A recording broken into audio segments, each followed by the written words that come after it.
మీరా బాబుకి నీళ్లు పోసి పౌడర్ అద్ది మీరాబాయమ్మ గారి మంచం దగ్గరికి తీసుకొచ్చింది. ఆవిడ లేచి కూర్చుంటూ, నీళ్లు పోసేసావా మీరా అని అడిగారు.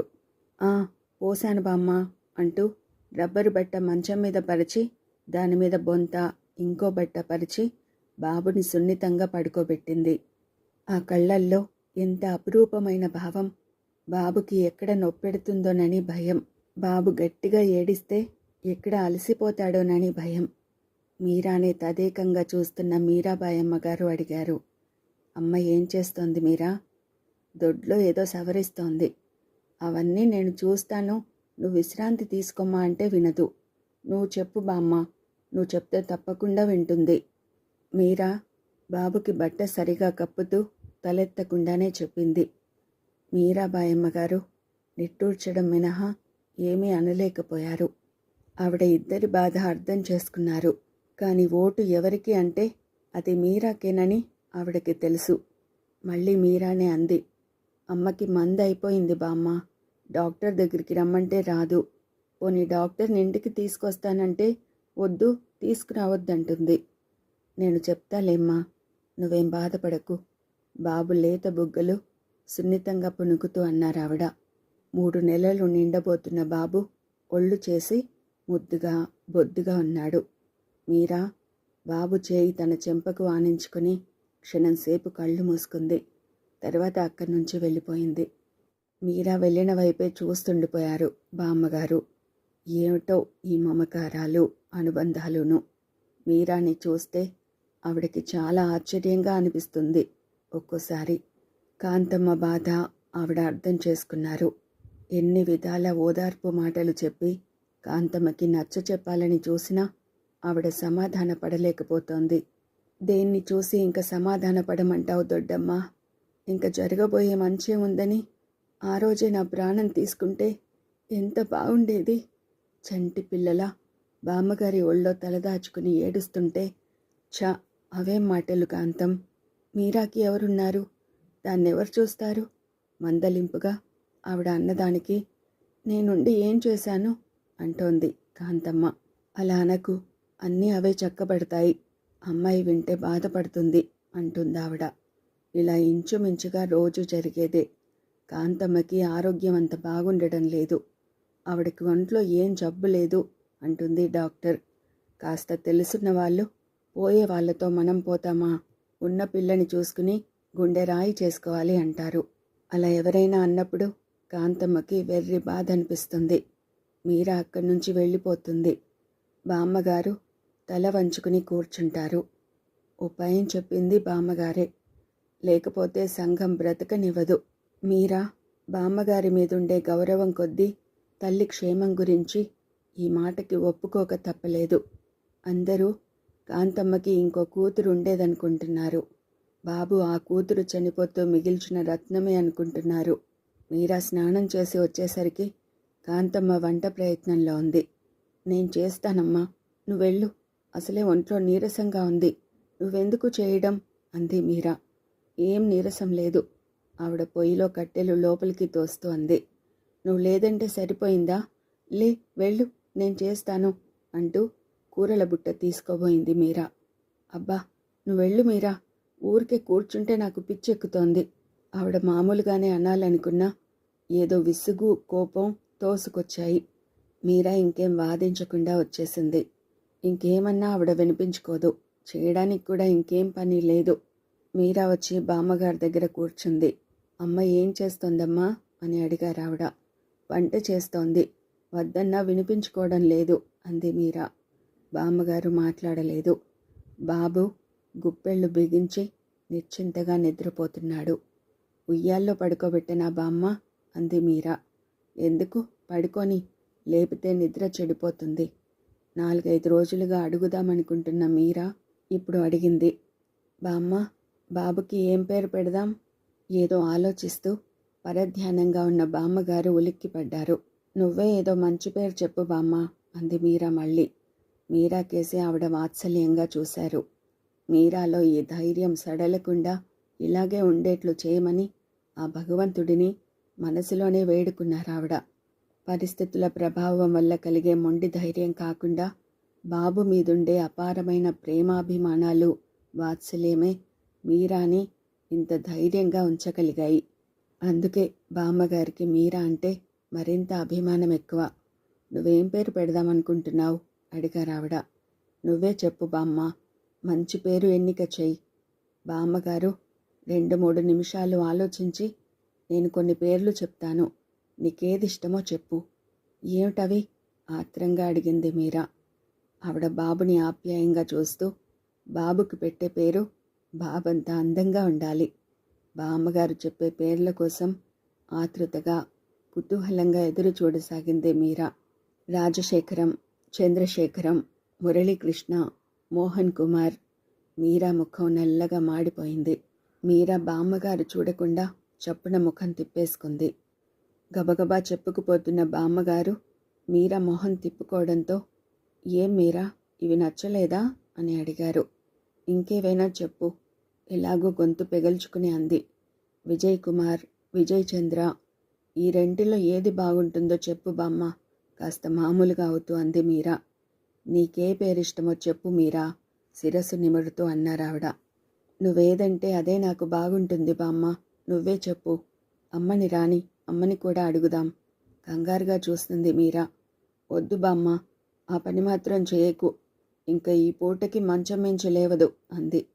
ఆవిడకది నిజమేననిపించింది. కాసేపు ఇద్దరూ మౌనంగా ఉండిపోయారు. తర్వాత నెమ్మదిగా బామ్మగారన్నారు, విజయ్ చంద్ర అంటే బాగుంటుందేమో మీరా, వీడి మొహం చంద్రబింబంలా ఉంటుంది. ఆవిడ మాట పూర్తి కాకుండానే బాబు నిద్రలేచాడు. ఆ, నీ సంగతే చెప్పుకుంటున్నాంరా బాబు, బామ్మగారు నవ్వుతూ అన్నారు. మీరా బాబుని లేవదీస్తూ, అవును బామ్మ, ఆ పేరే బాగుంటుంది. అమ్మకి మాటల్లో చెప్పు. చివరి మాట చెప్పలేక చెప్పినట్లుగా అంది. అలాగేనమ్మా అన్నారు బామ్మగారు. మీరా బాబుకి పాలు పట్టి ఉయ్యాల్లో పడుకోబెట్టింది. వాడు బోసి నోటితో నిర్మలంగా నవ్వుతుంటే మీరా మైమరచినట్టుగా అలాగే చూస్తుండిపోయింది కొద్దిసేపు. తర్వాత ఉయ్యాల దగ్గరగా కుర్చీ లాక్కుని కూర్చుని చాలా నింపాదిగా అంది. నాకు ఈ పేరు నచ్చిందిరా. నిన్ను విజయ్ అని పిలవనా, చంద్ర అని పిలవనా? చెప్పమ్మా. బాబు అన్నింటికీ బోసి నవ్వులతో సమాధానమిస్తున్నాడు. నేను విజయ్ అనే పిలుస్తాను. ఏం, ఈ సంఘం ఎన్ని కారుకూతలన్నా కుయ్యని. నువ్వేం పిరికివాడిలా భయపడకు, ధైర్యంగా నిలబడు. అందుకే నేను విజయ్ అని పిలుస్తాను. ఏం? మధ్యలో గొంతు భారంగా మారిపోయినా ఆవేశంగా ఏదో ఉపదేశం ఇస్తున్నట్టుగా చెప్పింది మీరా. విజయ్ కాళ్ళు చేతులు చిత్రంగా ఆడిస్తూ అన్నాడు. మీరాకి వెర్రి ఆనందం కలిగింది. విజయ్ని చేతుల్లోకి తీసుకుని ఎగరేస్తూ, అది అలా ఉండాలి, మా విజయ్ బంగారు కొండ, విజయసారథి, ఇంకా ఏమేమో అంటోంది మీరా. అప్పటికి పాలు తాగి అట్టేసేపు కాలేదేమో. మీరా అలా ఎగురవేయడంతో విజయ్ పాలు కక్కేశాడు. పొలమారింది కూడా. మీరా కంగారు పడిపోయింది. తను చేసిన తెలివి తక్కువ పనికి నొచ్చుకుంటూ విజయ్ని ఒళ్ళో పడుకోబెట్టుకుని విజయ్ గుండెల మీద మునివేళ్లతో సున్నితంగా రాయసాగింది. విజయ్ని ఉయ్యాల్లో పడుకోబెట్టి యువతలికి వచ్చింది మీరా. ఎవరో తలుపు తడితే వెళ్ళి తలుపు తీసింది మీరా. భాస్కర్రావు వచ్చాడు. బాగున్నారా అక్క? పలకరించాడు బాచి. రా అంటూ, బామ్మ, బాచి వచ్చాడు అంది. ఇలా రమ్మను. ఆవిడ మాటల్లోనే బాచి ఆవిడ దగ్గరికి వచ్చాడు. ఏమిటి బాచి కనపడట్లేదు అని అడిగారు. మామయ్య గారి ఊరెళ్ళానండి, ఇప్పుడే వస్తున్నాను. ఇంకా ఇంటికి వెళ్ళలేదు. వెళ్లే ముందు కూడా మీకు కనిపించలేదని ఇలా వచ్చేశానండి. పిన్నిగారి కొంట్లో ఎలా ఉందండి? బాబు ఏడి? గబగబా చెప్పేసి అడిగేశాడు. అతని మాట తీరే అంతా. బాచి మాట్లాడుతుంటే కాంతమ్మ, మీరా బాధలని మర్చిపోతారు. ఊరికి చివరగా ఉన్న ఆ ఇంటికి బాచి ఒక్కడే అభిమానంగా, నిజమైన ఆప్తుడిలా వచ్చి చూసిపోతుంటాడు. ఆ ఇంటికి కాస్త దూరంలో 4-5 ఇళ్ళున్నాయి. అమ్మవారి గుడి ఉంది. ఆ 4 ఇళ్లలో ఒకటి పూజారి ఇల్లు, ఒకటి కంసాలిల్లు, ఒకటి కమ్మరి ఇల్లు, ఇంకొకటి రిటైర్ అయిన మాస్టార్ది. మీరాబాయమ్మ గారు ఆ ఊరొచ్చి 2 ఏళ్లయింది. ఆవిడ ఇంట్లోనే కృష్ణారామ అనుకుంటూ కూర్చుంటారు. ఆవిడ ఆ ఊరొచ్చిన ఏడాదికే మీరాని తీసుకుని కాంతమ్మ దిగులుగా దిగింది. కాంతమ్మ ఎప్పుడూ ఎవరితోనూ పరిచయం పెంచుకోలేదు. అలాంటిది ఇప్పుడు ఇరుగు పొరుగు వాడితో మాట్లాడడానికి కూడా ఆవిడకి భయమే. అందుకే ఆ ఇంట్లో వాళ్ళ సంగతిలో ఎవరికీ ఏమీ తెలియవు. ఆ 4 ఇళ్ల వాళ్ళు ఎప్పుడైనా వచ్చి కూర్చుంటారు. మీరా విజయ్ని తీసుకొచ్చి బాచీకిచ్చింది. అంతవరకు బామ్మగారితో గడగడా మాట్లాడుతున్న బాచి ఇక బాబుతో మొదలుపెట్టాడు. భోజనం చేద్దుగాని లే బాచి అంది కాంతమ్మ. ఎందుకండి, ఇంటికెళ్ళిపోతాను అన్నాడు బాచి. అమ్మాయి చెప్పింది, భోజనం చేసి వెళ్ళు, లే, కాళ్ళు చేతులు కడుక్కో బామ్మగారన్నారు. బాబుకి పేరేం పెట్టారండి అని అడిగాడు బాచి మీరాకి బాబుని ఇస్తూ. విజయ్ చంద్ర అంటే బాగుంటుందనుకుంటున్నాం. ఏం కాంతం? అప్పటికే కాంతం వినిపించుకోనట్లు వెళ్ళిపోయింది. మీరా ముఖం చిన్నబోయింది. బామ్మగారు నిట్టూర్చారు. ఇదేం గ్రహించని బాచి, చాలా మంచి పేరండి బామ్మగారు. ఏమని పిలవమంటారు? విజయనా చంద్రానా? పూర్తి పేరుతో పిలవమంటారా అడిగాడు. వెంటనే తేరుకున్న మీరా విజయ్ అనే పిల్లు అంది. బామ్మగారు కాంతమ్మని కేకలేసి ఆ సాయంత్రం డాక్టర్ దగ్గరికి పంపారు. డాక్టర్ ఏవో మందులిచ్చి విశ్రాంతి తీసుకోమంది. ఇంటికి రాగానే డాక్టర్ ఏమన్నారు అని బామ్మగారు అడిగారు. మీరా చెప్పింది. మీరా అక్కడి నుండి వెళ్ళిపోయాక బామ్మగారు అన్నారు, మందులు తీసుకుంటూ డాక్టర్ చెప్పినట్లు విశ్రాంతి తీసుకో కాంతం. రోజు రోజుకి ఎలా అయిపోతున్నావో చూడు. కాంతమ్మ మాట్లాడలేదు. నీ ఆరోగ్యం గురించి మీరా ఎంత బెంగ పెట్టుకుందో తెలుసా? నాకేం పర్వాలేదు దొడ్డమ్మ. అందరి ఆయుర్దాయం భగవంతుడు నాకే ఇచ్చాడు. ఆవిడ కళ్ళల్లోంచి 2 కన్నీటి బొట్లు రాలి చేతి మీద పడ్డాయి. ఛ, అవేం మాటలు కాంతం. నిన్నిలా అనుకోవద్దని ఎన్నిసార్లు చెప్పాను. అసలే మీరా బాధపడుతుంది. నువ్వు మందు సరిగా తీసుకోవట్లేదని, విశ్రాంతి తీసుకోవట్లేదని. నా మాట అది వినదు, కానీ దాని మాట నేను వినాలా? కోపంగా అందావిడ. ఒక్క పెళ్లి మాటేగా విననిది. ఏం చేస్తాను చెప్పు? మీరాకి ఇష్టం లేందే చేసేం లాభం? మనసు ఇక్కడ ఉంటే అక్కడ కాపురం చేయగలదా కాంతం? నువ్వే చెప్పు. మీరాకి ఇష్టమైతే మనం చేసిన అందం చందం. వాడే తన ప్రాణంగా చూసుకుంటోంది. కాంతమ్మకి దుఃఖం వచ్చింది. నా కంటికి రెప్పలా కాపాడుతానని చెప్పలేదా దొడ్డమ్మ? ఆ బాధ నాకు తెలియదు. ఇప్పుడు దానికేం తెలియట్లేదు. ముందు ముందు ఎంతమందికి ఎన్ని విధాల సమాధానం చెప్పుకోవలసి వస్తుందో దానికేం తెలియట్లేదు. కాంతమ్మ భుజం మీద చేయి వేస్తూ బామ్మగారన్నారు, నీ బాధ నీది, దాని బాధ దానిది. ఇందులో ఎవరిని కాదనెట్టు. నీ బిడ్డ భవిష్యత్తు కోసం నీ ప్రాణం విలవిల్లాడుతోంది. దాని బిడ్డ దూరం అవుతాడనే ఊహనే భరించలేదు మీరా. కానీ ఒక్క మాట కాంతం, నేను ఇలా అంటున్నానని ఏమీ అనుకోకు. నీ బాధ మీరా అర్థం చేసుకుంది. ఆ బాధ పోగొట్టడం మీరాకి సాధ్యం కానిది. దాని చేయి దాటిపోయింది. నువ్వు మీరా బాధని అర్థం చేసుకున్నా నీ స్వార్థం మీరా బాధని అర్థం చేసుకోనివ్వకుండా చేస్తోంది. దొడ్డమ్మ గావు కేక పెట్టినట్టుగా అంది కాంతమ్మ. బాధపడకు కాంతం. నీ మీద నాకు ద్వేషం లేదు. పరిస్థితులకి రాజీ పడ్డం నేర్చుకోమంటాను. ఆ రోజు మీరాని నా దగ్గర ఉంచుకుంటాను, చదువు చెప్పిస్తాను అంటే నువ్వు ఉంచగలిగావా? ఎందుకింత అర్థం చేసుకోలేకపోతున్నావు, సర్దుకోలేకపోతున్నావు చెప్పు? కాంతమ్మ దోసిట్లో ముఖం దాచుకుని చంటి పిల్లలా రోదించసాగింది. మీరా ఏమిటా అని కంగారుగా వచ్చింది. బామ్మగారు మీరాని వెళ్ళిపోమన్నట్టు సంజ్ఞ చేశారు. కాంతం, ఊరుకో. ఏమిటిది?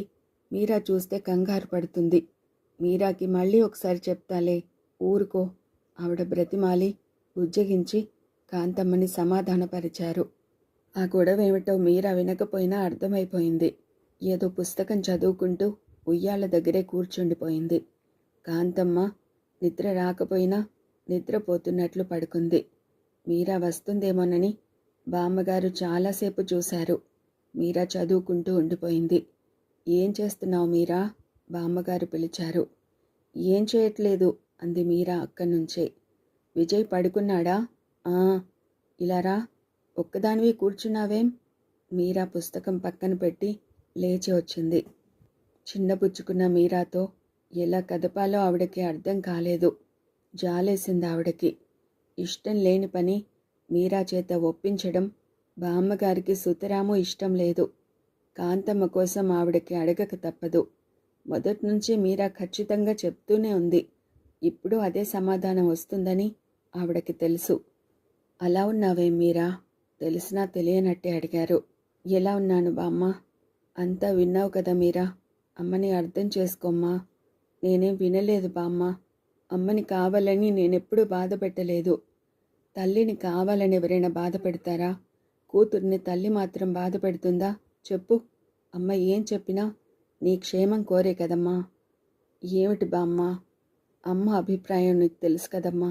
ఏమంటావు? విజయ్కి ఏం భయం లేదు. నువ్వు ఒక ఇంటి దానివైతే ఆ సంతోషంతో ఆ బలంతో మీ అమ్మ విజయ్ని కంటికి రెప్పలా కాపాడుతుంది.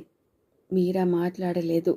అదివరకటి మళ్ళీ పెళ్లి మాట ఎత్తేసరికి వెక్కి వెక్కి ఏడవలేదు. బామ్మగారు వచ్చి కూర్చోమని మాటలు మొదలు పెట్టేసరికే మీరా ఇలాంటిదేదో అడుగుతుందని గ్రహించింది. అయినా ఈ మధ్య తల్లి మాటలకి అభిప్రాయాలకి భయపడ్డం కానీ బాధపడ్డం కానీ మానేసింది. చేతి వేళ్లకేసి చూసుకుంటూ అలాగే ఉండిపోయింది. నువ్వు బాధపడనంటే ఒక మాట అడుగుతాను మీరా. అడుగు బామ్మ, తలెత్తకుండానే అంది మీరా. అదివరకోసారి అడిగాను. నువ్వు నాకేం చెప్పలేదు. అమ్మ దగ్గర కన్నా ఎక్కువగా చనువుగా నా దగ్గర మసులుతున్నావు. నా దగ్గర నీకు దాపరికమొద్దు. సంకోచించకుండా చెప్పు. నీ 100 ఏళ్ల జీవితాన్ని కాలరాచిందెవడు? ఈ ముసలి బామ్మ దగ్గర అబద్ధం ఆడకు. ఏం దాచకుండా చెప్పు తల్లి. నీ జీవితం పూలబాట చేయడానికి నా సాయశక్తులా ప్రయత్నిస్తానమ్మా. నా మాట మీద నీకు నమ్మకం విశ్వాసం లేవా మీరా? తల మీద చేయి వేసి ఆప్యాయంగా అడిగారు బామ్మగారు.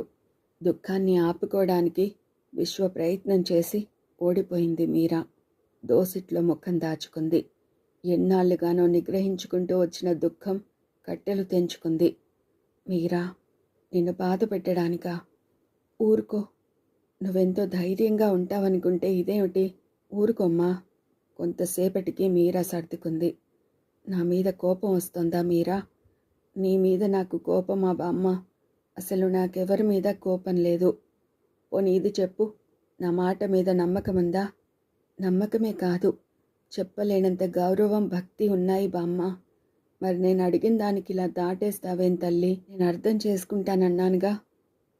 ఏం మీరా, నీకు ఇష్టం లేకపోతే నేను ఇంకేం అడగను. నేనేం చేశానని చెప్పను బామ్మ. నాకేం తెలియదు. మీరాకి చాలా ఆవేశం వచ్చింది, ఆవేదన కలిగింది. ఖచ్చితంగా తన అభిప్రాయం చెప్పకపోతే తను మర్చిపోదామనుకున్నవి మరవనీయకుండా చేస్తారు. అందుకే అంది మళ్ళీ. విజయ్ పుట్టుకకి నా పుట్టుకకి ఏమిటి తేడా? అమ్మ నమ్మి మెళ్ళో పసుపు తాడు వేయించుకుంది. నేనెవరిని నమ్మలేదు, మెళ్ళో పసుపు తాడు వేయించుకోలేదు. ఆ పసుపు తాడు నా మెళ్ళో లేకపోవడమే నేరమా? అమ్మని ఏదో అంటున్నానని అనుకోకు బామ్మ. అమ్మ ధైర్యంగా ఎప్పుడూ నలుగురిలో తిరగలేదు, నన్ను తిరగనీయలేదు. ఎవరేం అడుగుతారోనని భయం వల్లనే కదా వివాహమైనా ఎందుకు భయపడింది? నమ్మి మోసపోయింది. మీరా గొంతు దుఃఖంతో పూడుకుపోయింది. అమ్మ నా బాధ ఆవేదన ఎందుకు అర్థం చేసుకోలేదో తెలియదు. నా గురించి తనకెలా బాధ ఉంటుందో నాకలా కాదా? ఇంక మాట్లాడలేకపోయింది మీరా. ఊరుకోమ్మా, నా తల్లివిగా నీ బాధ అర్థం చేసుకున్నాను, అమ్మ బాధ అర్థం చేసుకున్నాను. మీరు కాక ఇంక నాకెవరున్నారు చెప్పు? మీరిద్దరూ నా 2 కళ్ళు అయితే విజయ్ నా పంచ ప్రాణాలును. ఊరుకో, అమ్మకి నేను చెప్తానుగా. బామ్మగారి ప్రేమపూరితమైన మాటలతో మీరా తొందరగానే తేరుకుంది. మీరా ఇంకా అలాగే కూర్చోవడం చూసిన బామ్మగారు, వెళ్ళి పడుకో మీరా, పొద్దుపోయింది అన్నారు. ఆమె వెళ్ళిపోయింది. బామ్మగారికి ఎంత ప్రయత్నించినా నిద్ర రాలేదు. కాంతమ్మకి ఎలాగైనా నచ్చ చెప్పాలి అనుకున్నారావిడ. ఇంకా ఆ విషయాలు కదిపి మీరాని బాధించకూడదని కూడా అనుకున్నారు. ఎంతో నిబ్బరంగా ధైర్యంగా ఉన్న మీరాను కంగారు పెట్టడమే అవుతుందనిపించింది ఆవిడకి. మీరా మొదట్నుంచి చెప్పినవి ఆవిడే మర్చిపోలేదు. ఆనాడు మీరా అన్న మాటకి కాంతమ్మ 3 రోజులు మంచం దిగలేదు. ఆ విషయం బామ్మగారు మర్చిపోలేదు. ఓ చెంప నొప్పులతో బాధపడుతున్నా తనకు పుట్టిన బిడ్డని ఎక్కడ మాయం చేస్తారోనని మీరా ఎంత కంగారు పడింది, ఎంత గొడవ చేసింది ఆవిడ మర్చిపోలేదు. కడుపు తీపి ఎక్కడికి పోతుంది? అయినా మీరాని చూస్తే ఆవిడకేమిటో చాలా చిత్రంగా అనిపిస్తుంది. మీరా ఇక్కడికి వచ్చినప్పుడు ఎంత స్తబ్దుగా ఉండేది. ఆ రోజులు నిన్న మొన్నట్లా అనిపిస్తున్నాయి బామ్మగారికి. మీరా పరిస్థితికి గుండెలు పగిలిపోయి మీరాని తీసుకుని బామ్మ దగ్గరికి వచ్చింది కాంతమ్మ. అసలు విషయం చెప్పకుండా బామ్మగారి కాళ్ల దగ్గర కూలబడి గొల్లున ఏడ్చింది. కాంతమ్మ చేత అసలు సంగతేమిటో చెప్పించేసరికి బామ్మగారి తల ప్రాణం తోక్కొచ్చినంత పనైంది. మీరా స్తబ్దుగా తన విషయమేం కాదన్నట్టు కూర్చుండిపోయింది. మీరా లేకుండా కాంతమ్మ చెప్పింది, మీరా నాకేం చెప్పడం లేదు దొడ్డమ్మ, నువ్వే అడిగి తెలుసుకోవాలి. ఎలా అడుగుతావో ఏమో, అది గట్టెక్కకపోతే నేను బ్రతకలేను.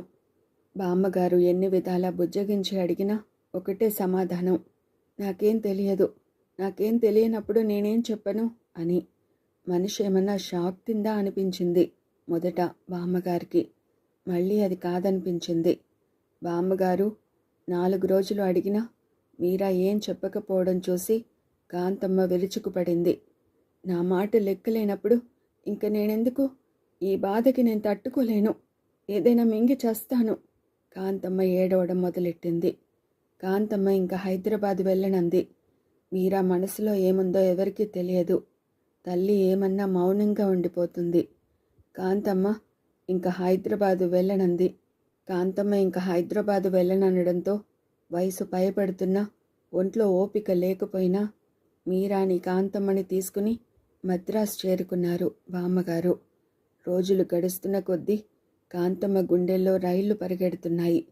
బామ్మగారితోటి తల్లితోటి ఏం మాట్లాడకపోయినా ఎప్పుడు ఏదో ఒక పని కల్పించుకుని గిరగిరా తిరిగే మీరా ఓ రోజు స్తబ్దంగా కూర్చుండిపోవడంతో కాంతమ్మ కంగారు పడింది.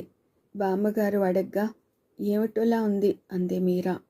ఆ పూట ఆహారం కూడా ఏం తీసుకోలేకపోయింది. బామ్మగారికి అర్థమైపోయింది. ఒక్కొక్కరి ఆలోచనలు ఒక్కో రకంగా ఉన్నాయి. మీరాని డాక్టర్ పరీక్ష చేసి గంటలో డెలివరీ అవుతుందని చెప్పింది. అంత బాధలోనూ మీరా బామ్మగారి చేతులు పట్టుకుని ఖచ్చితంగా చెప్పింది, బామ్మ, ప్రాణంతో ఉన్నా లేకపోయినా ఆ పుట్టిన బిడ్డను నేను చూడాలి. లేకపోతే నేననేదాన్ని ఉండను, నన్నెవరూ ఆపలేరు. బామ్మగారు చప్పున మీరా నోటి మీద చేయి ఉంచుతూ, ఏం మాటలమ్మా మీరా, అన్నీ సవ్యంగా జరుగుతాయి, ధైర్యంగా ఉండు అన్నారు. అక్కడే ఉన్న కాంతమ్మ నవనాడులు కృంగిపోయినట్టయింది. ఈ 5-6 నెలల నుండి ఆవిడ తల బ్రద్దలయ్యేలా ఆలోచించి ఒక నిర్ణయానికి వచ్చింది. దాంతో కాస్త మనసు కుదుట పడింది. ఆ ఆశని కూడా ఇప్పుడు మీరా తుడిచి పారేసింది. కూతురు తనకన్నా ఎక్కువ ఆలోచనలతో ఉందని ఆవిడ ఇప్పుడే గ్రహించింది. మీరాకి పుట్టిన బిడ్డని ఏ అనాథ శరణాలయంలోనన్నా ఇచ్చేసి మీరాకి బిడ్డ పోయినట్టు చెప్పాలనుకుంది. ఒక నర్సుకి డబ్బు ఆశ చూపి మాట్లాడింది కూడా. కానీ మీరా అభిప్రాయాలు ఆవిడకు తెలియవు. క్రితం జన్మలో ఏం పాపం చేసుకుందో ఈ జన్మలో తన బ్రతికిలాగయింది. ఏ పాపం చేయకపోయినా ప్రకృతి సిద్ధంగా ఆ పాపం తన మీదనే ముద్రించబడింది. మధ్య పుట్టబోయే బిడ్డ ఏ పాపం చేసింది? ఇంకో ప్రాణిని ఈ సంఘానికి భయపడి ఎందుకు అవస్థపాలు చేయాలి? తను ఎలాగూ పెళ్లి చేసుకోదు. తను ఇలా అని తెలిసి చూస్తూ ఎవరూ చేసుకోరు. అన్ని కప్పెట్టి చేస్తారు. పెళ్లి గురించి తన సుందరమైన స్వప్నం కూకటి వేళ్లతో కూలిపోయింది. ఇప్పుడు ఈ పాపం చేసి వచ్చే జన్మకి ఇంకా పాపాన్ని మోసుకు వెళ్ళలేదు. బ్రతికి బయటపడితే చేయని తప్పుని జీవితాంతం భరిస్తుంది. క్రితం జన్మలో చేసిన పాపం ఈ జన్మలో పరిసమాప్తి అయిపోవాలి. తను ఎన్ననుకుంది, మంచి మనసున్న వాణ్ణి పెళ్లి చేసుకుని తల్లి శేష జీవితమన్నా హాయిగా నిశ్చింతగా తన నీడలో ఆవిడ సంతోషంగా గడిపేలా చేయాలనుకుంది. బామ్మగారు రాగానే బామ్మ అంది మీరా. బామ్మగారు మీరా తల నిమురుతూ, బాబమ్మ తెల్లగా ఉన్నాడు, నీ ఒంట్లో ఎలా ఉందమ్మా అని ఆప్యాయంగా అడిగారు. చాలా తేలిగ్గా ఉంది బామ్మ. బామ్మ, అమ్మ ఏది? అడగలేక అడిగింది మీరా. ఇంటికి వెళ్ళిందమ్మా, నేనే పంపాను నీకు కాఫీ తీసుకురమ్మని. అది అబద్ధమని మీరాకి తెలిసిపోయింది. బాధగా నిట్టూర్చింది. మీరాని ఇంటికి తీసుకొచ్చిన రోజున కాంతమ్మ అంది. దొడ్డమ్మ, మనం వెళ్ళిన రోజున ఆ లావుపాటి ఆవిడకు కూతురు పుట్టిపోయింది చూడు. ఆవిడకు పిల్లలు పుట్టకుండా ఆపరేషన్ చేశారట. ఇక కాన్పు వస్తే బ్రతకదన్నారుట. వాళ్ళు పెంచుకుంటారట. నర్స్ చెప్పింది. దానికి నువ్వు కాస్త చెప్పు మీరా అని మీరా మొహంలోకి చూసిన బామ్మగారు ఇంక మాట్లాడలేకపోయారు. కాసేపు చూసిన కాంతమ్మ, ఇప్పుడు దానికి ఏం తెలియట్లేదు. ఎవరికి జవాబు చెప్పుకోగలం? చిన్నతనం వల్ల తనకి తెలియకపోయినా పెద్దవాళ్ళు చెప్తే వినవద్దా? ఆవిడ డగ్గుత్తికతో ఆగిపోయింది. మీరా, అమ్మ చెప్పింది నిజమేనమ్మా. నేను చూసుకునే ఈ మాత్రమన్నా మీ అమ్మ ఉంది. నీ జీవితం ఇలా అయిందంటే. మీరా కళ్ళెత్తి బామ్మగారి ముఖంలోకి చూసింది. ఈ పాపం కూడా ఎందుకు బామ్మ తెలిసి చేయడం? బాబేం చేశాడు మధ్య? ఆవిడకి పిల్లలు పుట్టకుండా ఆపరేషన్ కాలేదు. ఆపరేషన్ చేసి బిడ్డను తీశారు కాన్పు కష్టమైతే, నిదానంగా అంది. తను చేసిన దొంగతనం బయటపడిపోయినట్టు గిలగిల్లాడిపోయింది కాంతమ్మ. ఇంత వివరంగా చెప్పినా నా మాట విననప్పుడు ఇంక నేనెందుకు? ఇంక నేనున్నా ఒకటే, చచ్చినా ఒకటే. ఎందులోనన్నా పడి చేస్తాను. ఏడుపు మొదలెట్టింది. ఇన్ని ఏడుపులు గొడవలు ఎందుకు బామ్మ? ఈనాడు నన్ను చేయమంటున్న పని ఆనాడు తనే చేస్తే ఇన్ని సమస్యలు ఉండేవి కావుగా. ఎంత మాటన్నావే? గుండెలు బాదుకుని ఏడ్చింది కాంతమ్మ. 3 రోజులు మంచం దిగలేదు ఆమె. ఇద్దరికీ సర్ది చెప్పేసరికి తల ప్రాణం తోక్కొచ్చినంత పనైంది. మొదటిసారిగా బామ్మగారి ఒళ్ళో తల పెట్టుకుని కరువు తీరా ఏడ్చింది మీరా. తప్పమ్మా, ఏడిస్తే తలనొప్పి వస్తుంది. బాబు లేచాడు చూడు అన్నారు బామ్మగారు మీరాను లేపి సరిగా కూర్చోబెడుతూ. 4 నెలలు రాగానే బోర్లా పడుతున్న విజయ్ 4వ నెల వెళ్ళిపోబోయే ముందు పొట్టతో కాస్త ముందుకి జరగడం మొదలెట్టాడు. ఏవేవో శబ్దాలు చేస్తూ కాళ్ళు చేతులు తపతప కొట్టుకుంటూ తన బోసినోరంతా తెరిచి నవ్వుతాడు. మీరాకి ప్రపంచమంతా ఆ చల్లని నవ్వులో కనిపిస్తుంది. అలాంటప్పుడు అక్కడ ఎవరూ లేకపోతే విజయ్ని పైకి ఎగరేసి పట్టుకుని వాడితో ఎన్నో కబుర్లు చెప్తుంది. అక్కడ తల్లి లేకుండా బామ్మగారు ఒక్కరే ఉంటే పళ్ళు బిగించి సున్నితంగా విజయ్ బుగ్గ పట్టుకుని సాగతీస్తుంది ముద్దుగా. తల్లి కూడా ఉంటే ముద్దుగా వాణ్ణి చూడ్డానికే సాహసించదు. ఏదో తప్పు పని చేస్తున్నట్టుగా అనిపించేది అలాంటప్పుడే. విజయ్కి 3వ నెల రాగానే బామ్మగారు కంసాలకి బంగారం ఇచ్చారు. గొలుసు, మురుగులు, మొలకి మామిడి పిందెలు చేయమని. ఒంట్లో బాగుండలేదని ఇదని అదని చెప్పి విజయ్కి 4 నెలలు నిండబోయే ముందు ఇచ్చాడు. బామ్మగారు 5వ నెల రాగానే వేద్దామన్నారు. నువ్వలాంటి చాదస్తాలు పెట్టుకోవద్దు బామ్మ. నువ్వెప్పుడు చెప్తే అప్పుడు మంచిది అంది మీరా. ఏమిటోనమ్మా నీకా నమ్మకం? నా పేరు పెట్టొద్దు కాంతం అంటే అప్పుడు మీ అమ్మ వినలేదు. నా పేరు పెట్టకపోతే నీ జీవితం బాగుండేదేమో బాధగా అన్నారు బామ్మగారు.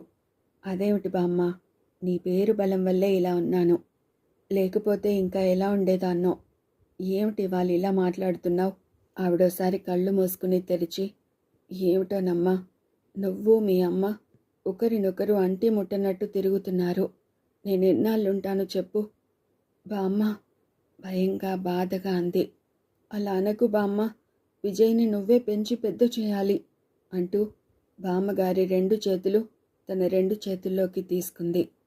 పిచ్చి తల్లి, ఎండిన ఆకు రాలకుండా ఎన్నాళ్ళుంటుందమ్మా? ఎన్నాళ్ళైనా ఉండాలి.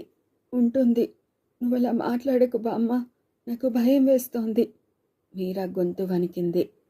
నేను ఉన్నా ఏం చేయగలను మీరా? 1 నెల రోజులుగా ఇలా ఉన్నాను. లేచి తిరగలేకపోతున్నాను. అయినా అమ్మ నువ్వు ఇలా ఉంటే ఎలాగా?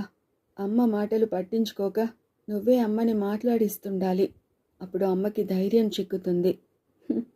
అమ్మ చూసే చూపు అమ్మకేం తెలుసు? కోపంగా చూడకపోయినా ఆ చూపులకి తట్టుకునే శక్తి లేదు. అమ్మ మీద నాకేం కోపం లేదు బామ్మ. అయినా అమ్మ మీద నాకెందుకు కోపం? ఆవిడేం చేసింది మధ్య? నేనేదైనా మాట్లాడితే ఆవిడకి కోపం వస్తుందేమోనని ఊరుకున్నాను. అమ్మకి మాత్రం నీ మీద కోపం ఎందుకుంటుంది? నీ భవిష్యత్తు గురించి దిగులు అంతే. నువ్వే అమ్మతో అది ఇది మాట్లాడుతూ తిరిగావంటే నెమ్మదిగా తను ధైర్యం తెచ్చుకుంటుంది. మీరా మౌనంగా ఉండిపోయింది.